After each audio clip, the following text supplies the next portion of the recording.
So far we've looked at the graph of y equals x squared and y equals x, and we know the basic shapes for those. What happens if we want to get some idea of what y equals x squared plus x? So we've got two components here that we're going to add together and see what the final graph looks like.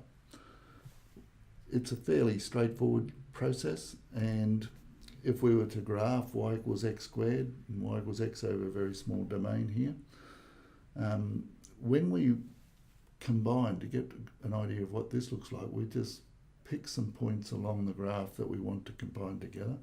So let's just look at x equals 2, and we're going to combine that value plus that value there. So going up from 2, we've got that bit and we've got that bit. So really what we've got to do to that bit there, we've just got to add on another point there. So there would be a point on y equals x squared plus x. We could do the same thing here.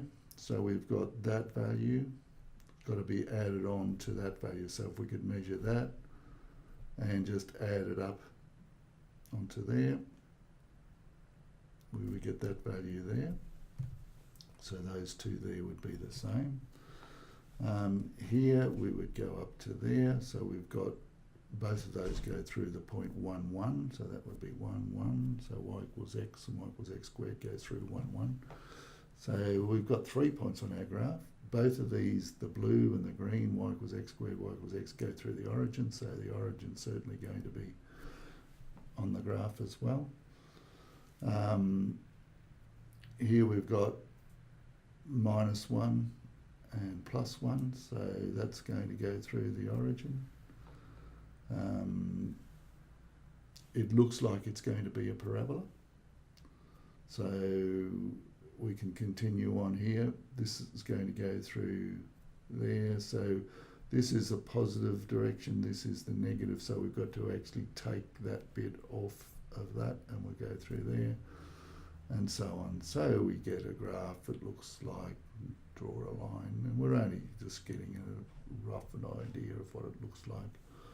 So we get the black line. So this is the graph of y equals x squared plus x. So it's a simple way of just adding up what are called the ordinates. The ordinates are just the y values of each of the individual functions, and it's purely just to give us an idea of what the final result is. But we know that all graphs where the highest value of x, the highest power of x is a squared, are going to be quadratic, and they take the shape of parabolas.